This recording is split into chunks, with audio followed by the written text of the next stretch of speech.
Okay, yeah, that's it. Yentimi emfa a course ni biem. Dave, Zibo, kakana ya fano ti. So what church ni na? My church ni na. Okay, yeah, no my na. Omuti. I mean that team for us is my friend na. I'm expressing interest. Say, almost be hu ni ama ya koso. Oh, Asante Kotoko mo. Na edikan mini aju ami ebisa about Osman Ibrahim.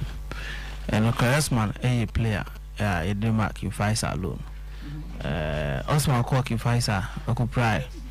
And we as a club no na you're doing second Faisal will do the needful to make sure say even say me fully every player man on at least they will not aggravate the level of injury.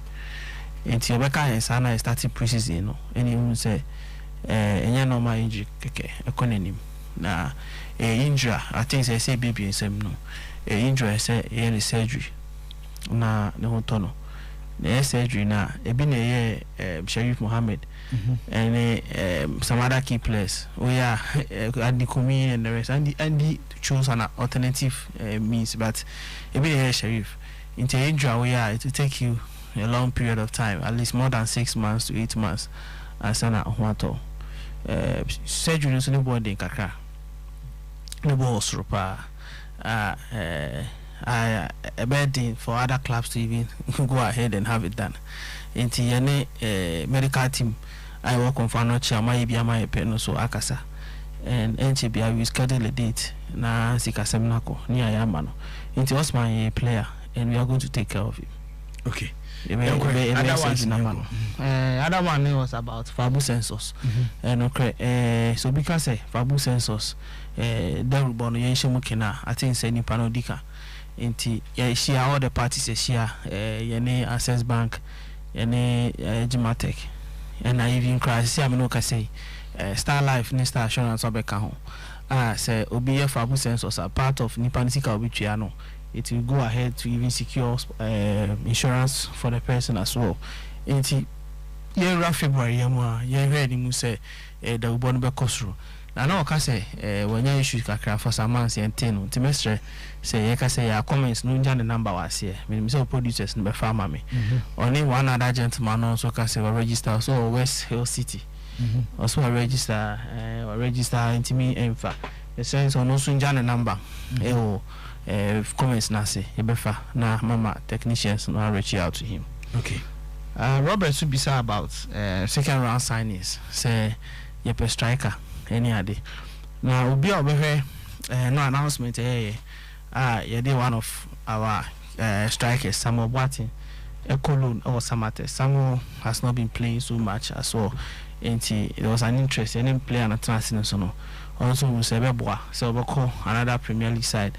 Now when you a lot of games Amana better for us. Okocha is a player I can say we respect him and regard him very much, or a key player for us. Inti Tolebia you have to let them go. Inti transfer him na no Samate so no almost show a development plan I say a Beboa ma Okocha in a key number of games. But say over the structure of every team there are key areas so will be free automatically so be shame.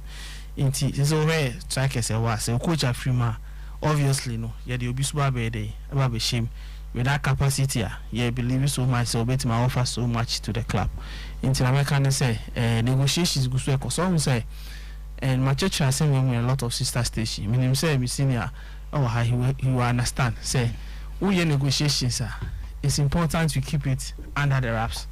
Negotiations need here as na dia tuja because you see as a banner make so you ever sign Obojibo okra sign the striker what I say you ever sign Obojibo then it's all over the place about you empower the person and in negotiation so that means say my try to chance and to supporters and me because my player me na agree in my former club I contract that wa fa pen I sign no nya kono so me ma me so ma witness contract into abrosana say me fana ba many tie no obo nsatreman tama na obo funo many tie no obo nsatreman wa sign contract na we o say many tie na sika de man no nsatreman double no na plan obo nsatreman You see, there are so many dynamics in agreeing a deal.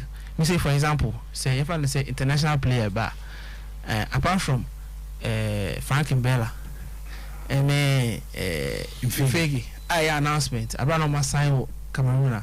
You always wait until the players arrive. And you can't pay a chairman on the Dubai camp. All those no must sign contract. I'm your booking flight and be a chairman on the your camp or Dubai before we made the announcement. Did the old Kenyan say player Ninyan sign? I'm moving to player radio was signed or young player. And here's some of the Babon thing. And yes, I prepare home P. the Babon thing because be a bit messy. But generally, no bit me as player, no bit me. Oh, of course, your transfer period. And our position as a communication team, there's not a single local player. You didn't have a fan Kotoko, Yaka say no cray. We never do that.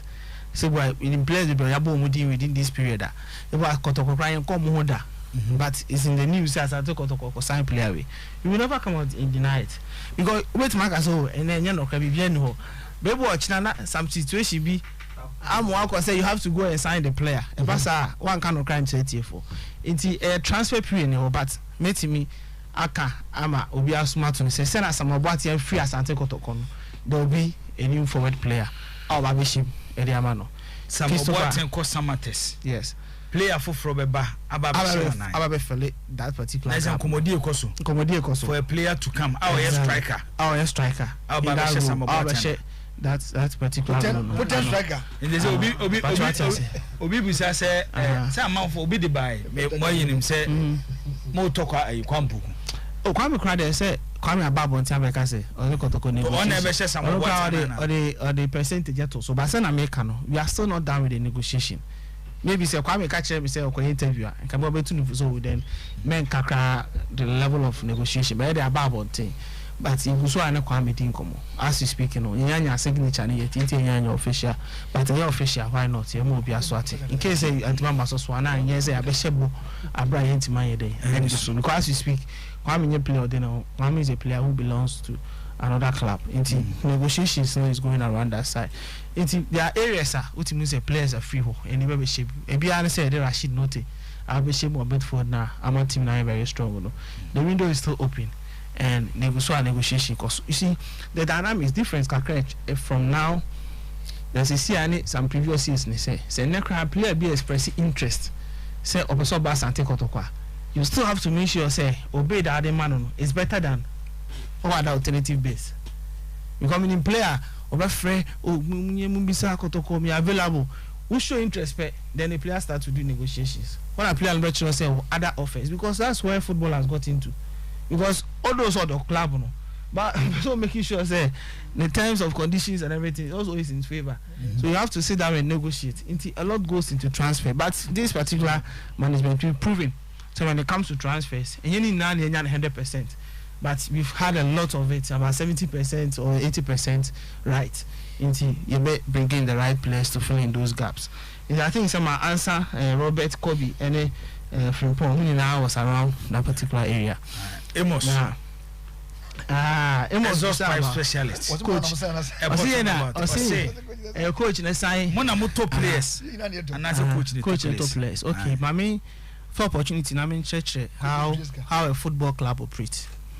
Into say where the structure of a football club are, you know, the management team and the technical team. Into there can be recommendation for player coming from everywhere. And as Ante Kotoko, we also have scouter.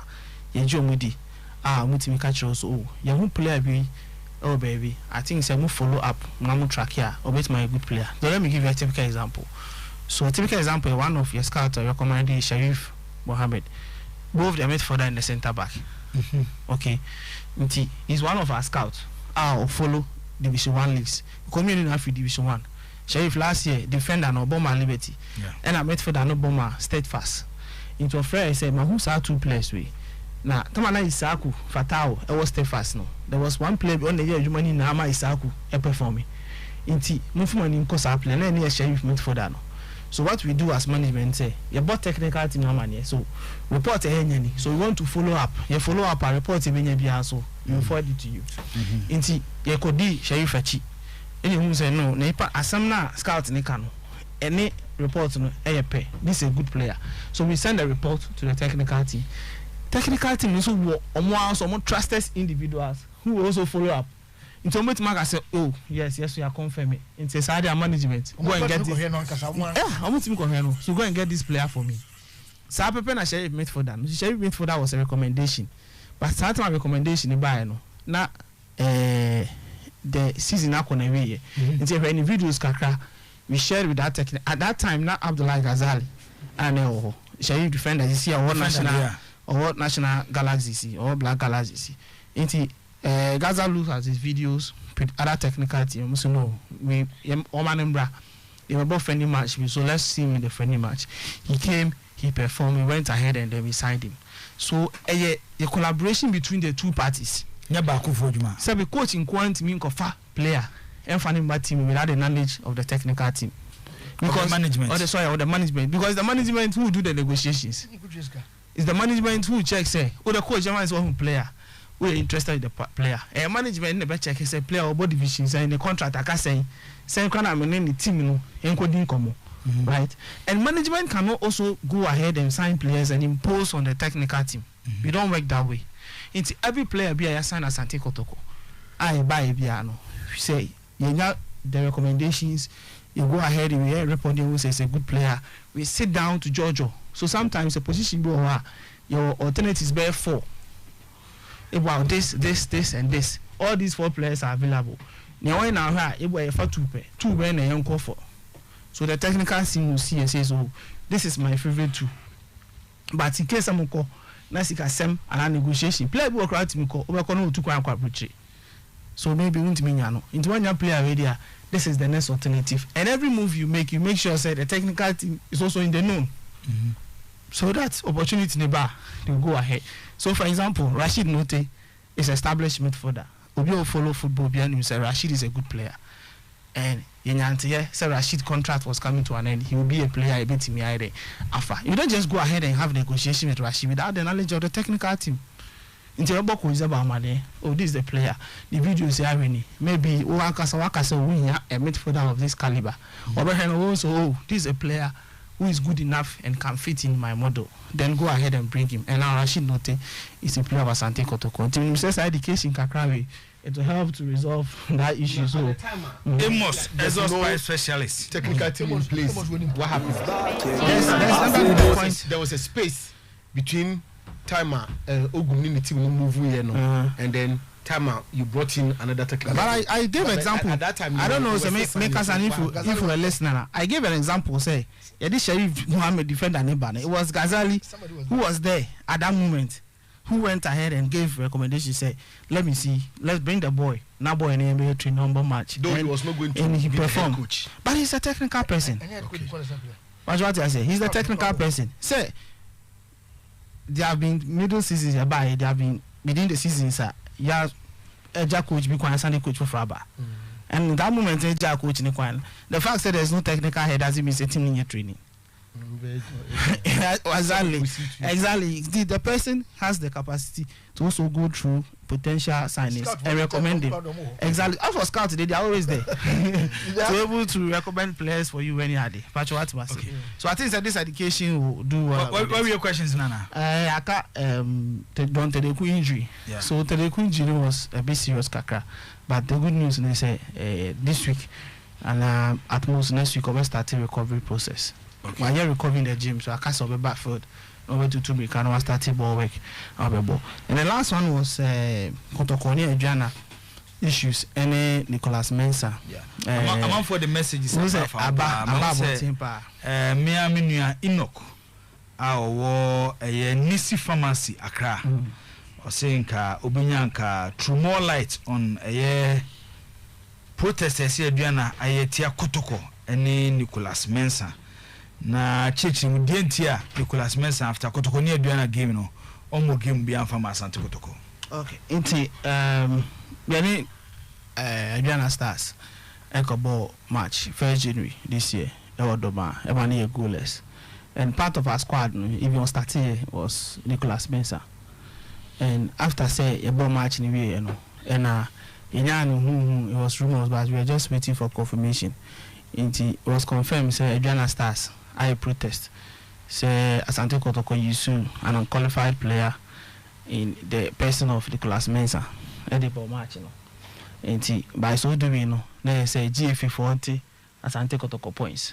Na ever points, Adriana Stars.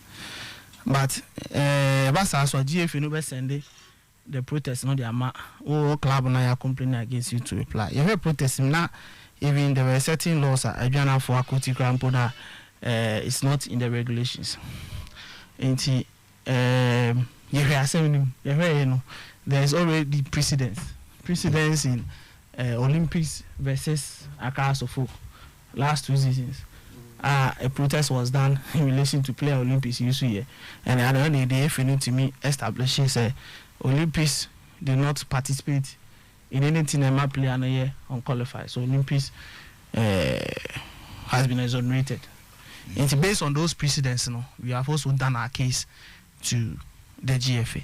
Okay. And as we speak, I can tell you with all confidence, say there is no way Asante Kotoko will suffer any point deduction from this case.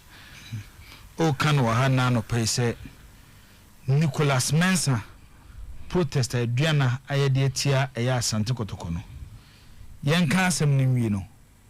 Bibia ni ho a be me ate Asante Kotoko. Without surety, say Mra if in adi ye adwuma if in ayes willing be sa pen what evidence precedents. It's not only Olympics ni Accra Suffolk case but for kwata no ni Unity FC on the same matter, and also Unity protested against Bofu, but points were not deducted. No, we have that surety. Again, the career of the boy, the player, is also a concern to us, and as Asante Kotoko management we shown say a player now bomb Asante Kotoko. Now, some to new ship, now some a bit more charge. We go ahead and make sure say the player career will also be saved. A be ne Richmond Lamte case a buyer.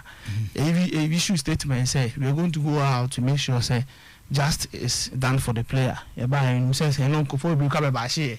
Sudden a player some about say Asante Kotoko PC DH any other. But I think say when you we've been justified, and as we speak, the player is still playing for Asante Kotoko. I don't know for some way then. Jibo, I might not want to go much into the case because it's a very legal issue, and lawyer once a legal issue, yes, we are a report, maybe we don't want to go in details of the matter. But Obi a true football person, and this thing, Obi a true football person who understand these issues, and will not even want to go to that level. If I say, Adriana Stars has also gone to what I say because that situation will be. Nobody is free from it. Inti kakra me to maka chance Asante Kotoko supporters say obi anka na come to niyam. But the rest of the GFA say they should expedite the ruling of this matter. Na emrante because of where Richmond Lamte cases and na fi procedure ma some of the other players are. E ko no.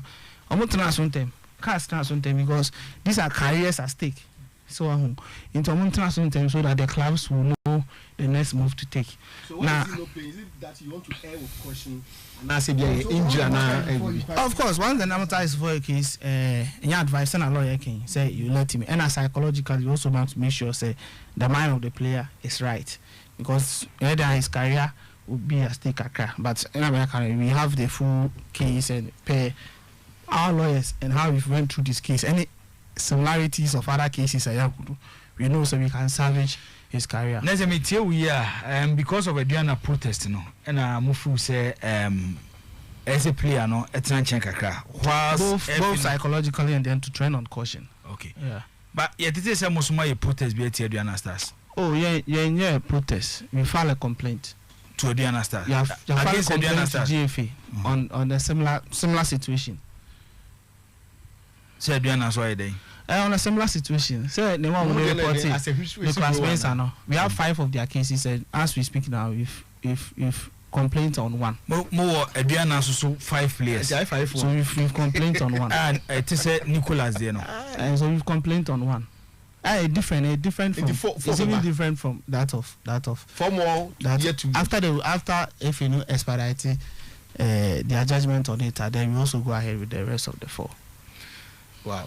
Obisi me misao nana ma from Pom Mighty or say please where is Joseph Amwako?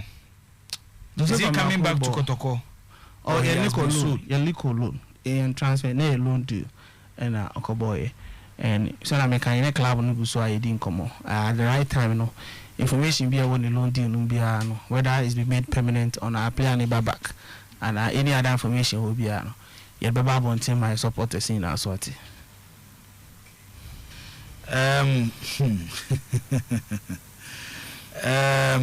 Questions be so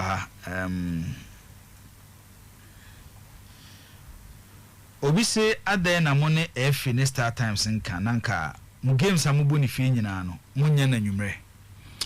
Well, per the situation currently at the FA, no, any Star Times arrangement, this what I know. Say, Obana Numera, home team, you have to take care of the cost of fuel.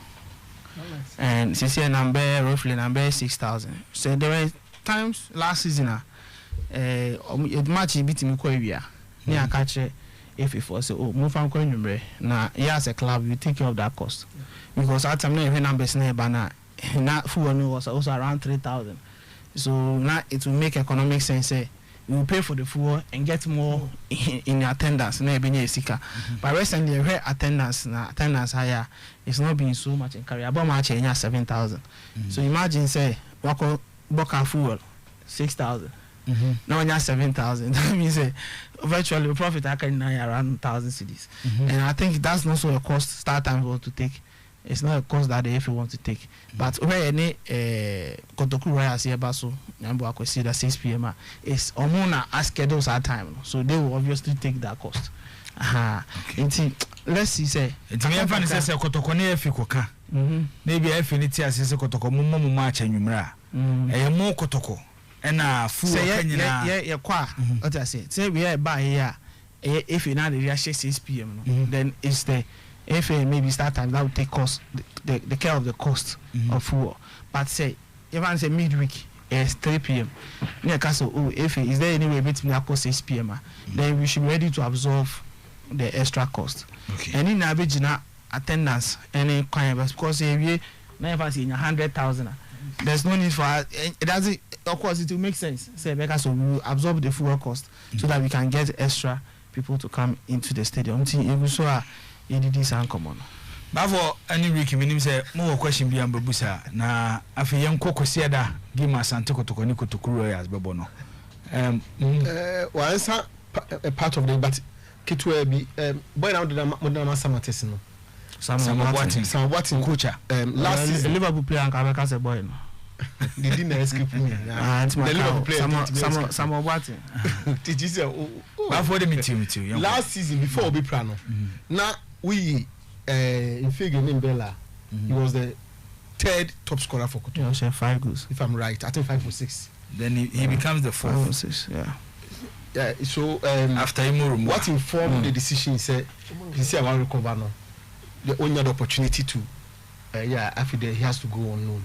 Well, what thing has been fit from the start of the season, and you hear loaner, not necessarily say.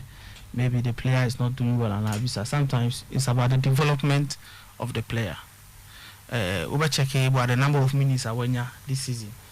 And then he's a player, we see the future in him. I must say some about a player, a lot of hopes in him, say he one day be the key player of Asante Kotoko. And to play Bisa, you have to give them opportunity for them to have more playing games. Even ideally, and this has always been something personally I believe in, and you see you can believe in. Say, Sika Sem was to that extent in APC draw. We can get about 10 players, 20 players who are on loan. That's what I say. So this is Chelsea more than one. Macy Mount been on loan for a long period, but when they come in, they slot in easily. Player Oba loan or Chelsea, this Portuguese player. João Felix, for example. Before so about Chelsea, the last 3-4 matches of Atletico, he was part of it, but he still sees for his own development and progress. It's important. So more playing time than lad. The number of times I will call noon. No national team, but I call Chelsea, I call Pfizer, and there. Now look at Danlad, for example. It's a development process. Any Yama player, I will say there have been a lot of comments, especially the post. I don't know player with that's what not player with Kolo and a player with Napsuna. You see, a player be in different parts. There are certain players that Kotoko can decide say you know meaning na your team. Your party ways. Maybe player name call baby. And there are players that you see future in them. So once you get the right platform, maybe to develop them, you send them on loan. And the fact that you call doesn't mean say player is no more part of your plan. So if you understand my download situation, download is a key personality, is a key component of Asante Kotoko.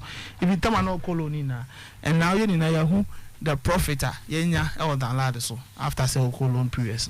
So exactly, there are certain players whose contracts might be terminated. There are certain players who will sit down to the end of the season and be let go. And as players go over, you send them on loan because you believe say these are players that have the future. Until you can prepare more, now I send you more back. Okay. Michael Awebi Osimi Misau is more complaining about supporters at Emma Stadium. On who say matches do a show, especially at Kotoko, and it has a count winner supporters at Emma Stadium. Is there any plans? Say Sika a furniture at the Mac clubs on TV right now. Asante Kotoko. Ebeka could make demand be from the FSA because omuyimu matches do no. Skanese munya kese.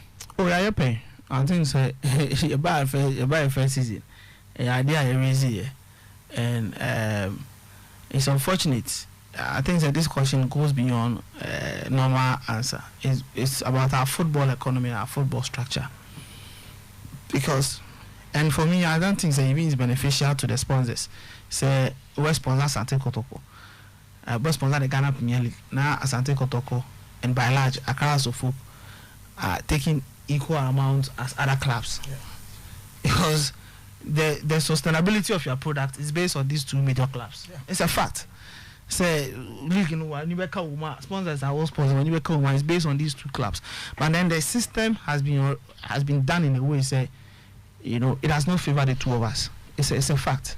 It has no favor. Yes, we've shown clearly, we've shown clearly, but I don't think that there's so much interest from Accra Suffolk like there was from Asante Kotoko.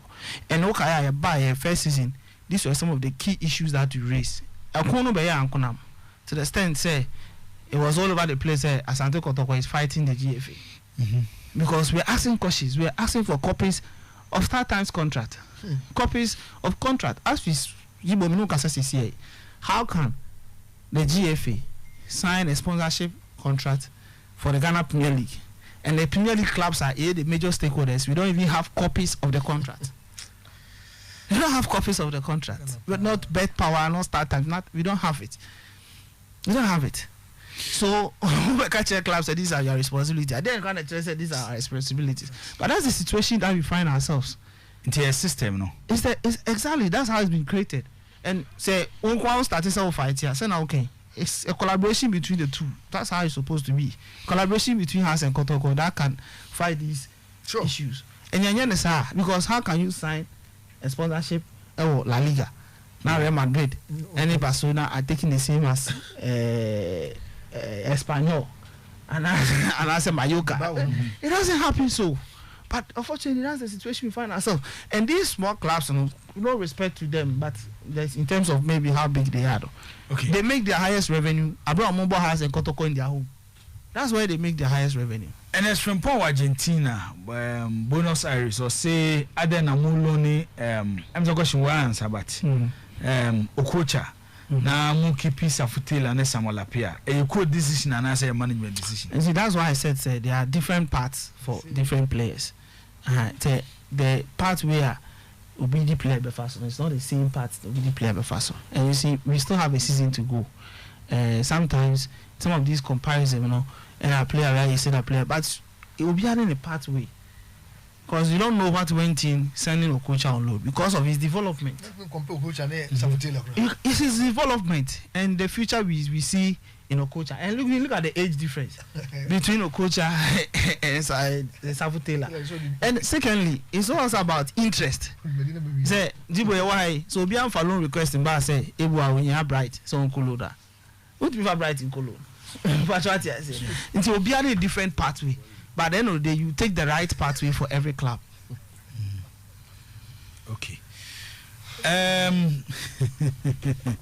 Boachen dreams already just here for an answer to number ma David na unu no edin ho enkomo time na ekọ ye request that game ever so Ricky menim so question bia babusa you say we dey want to be my lawyer na nya lawyer Savuduku David over share match na say ayi obi dia ba on the youth team justify na baby AC na da be na take off nti yemna kwesi da game Kotoko any Kotoko Royals ebo mo busa question ni nyina no na mo hwese Sunday mbeba plan ya questions ni nko a star most of the questions 711 hash star 711 hash we questions baby most of the questions esikasem questions maybe say bisa nyina no o kan nyina afu a mse dodo na ye mungo to player we go be dia ba say omo say ni baba go so oba ho stadium be catch say after the Olympics games say mungo fa Muhammad Al-Hassan esise say that was them you starting conversation me can go be say even say player no cry express interest of Baba Sante Kotoko say a bid na e be ma player no e competitive na e be better than other base. Oh, okay. Yes, that's the situation. Player like us over Kotoko until man say wakofa service you no disrespect to Obiotwa try for 1,000 Ghana say me 1,000 Ghana go so me no be so be man a year. No. The fact so all expressing interest in means you have to make sure bid now the man is an improved one. Yeah. Okay. And Obeng all Ghana be Sante Kotoko. We pay very good in salaries. But actually me say kwame Boka say if you pay your salary because of signing on fees a year from here there. Enti so now okay.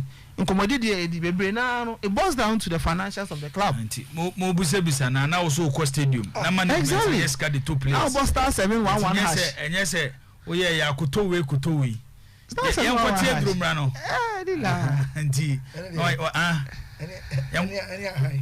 nti nyeze okwa announce apan won be fans apan kon go to place so on the match no nti ezo diska ti Sunday Momra Stadium na Momra game no lawyer menim so bibi kakra bia na yenko Sunday match oh David Kasa oh say they had you know say poor attendance they make us poor because Kotoko dey in Kotoko na say the David can go 7,000 no you fan to player Kotoko say team be average time be supporters next they say window be let's say some player before na we dey akoya nyumre dey Sunday nyumre dey Krombe dey no stadium they say you hunu Kotoko sa ayi na man for the best stadium sa edge no you hu bi the best say dey almost pay at the papa no the major avenue metuma board team na so be stadium na omakoboa na other platforms no the stadium no na Kotoko no here say but apart from say Mexican no Ebusti boys no so mora Kotoko should not look like any other club.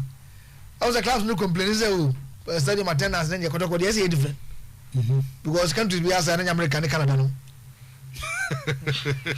they got us here and we are go to 200,000 so go Australia also be there the university so enya ne Kotoko okay anya bia no you follow the half of the stadium ne who's afraid here omo pick up because strikers mo ke bi o mo kola no ball omo bo they say management dey be mama supporters at stadium omo yo omo dey ndie anya ne ma mo okay lawyer yeah that say dey be emra match so question we na difficult na me say maybe send me ya no minim there but because we deal with nipa bebre no obi a na say dey si ehu ne nyoma obi si yemisa say adana mo de one color jersey about throughout the whole season na mum fa mo second jersey ground mo match bia and some the match crisis be say Asante Kotoko ni away jersey we da producer stances on mo dia to screen so jersey ben kita away jersey ni we tama na ye photo shoot no oh okay it just no ho na Ghana football no misinya ha we testify say team bia on the first color it Asante Kotoko first color and a red it until say obeko ba bia red no any obi crash no what mean use second color unfortunately season ya boy team bia so ni wa or say color is red okay it unless say maybe matches be e wait ma catch if so if we dey so me say green color like last say yellow no e be to yes because say first season ya white it me akobo against Mina Sharks e wal Mina you na match over TV so Inti if for am so because of TV inti no but match red sharks be share green but I my ball in fe inti esem share white no inti that situation bit my baba the Jesse yesterday FA Cup can can be say you so but unfortunately Bernal for no so share green and white inti am to me I use Dave Sunday Sunday best Korea do be ba Papa ya Kotoko match bi oba oh yeah na say Korea there oba so otua na otua de Korea otua pia otua Korea otua enti dibo otua nkomo ya di na ni na ekosi se dibo ekosi se for phone na bo *711# *711# to ntem na on twen ama obedu stadium ho ya free na beto 10 cities 20 cities 30 cities 50 cities yento player ni na it's all based on the revenue wa must stadium let's share these boys na you say the Asante Kotoko be say victorious medal team for say David Obinya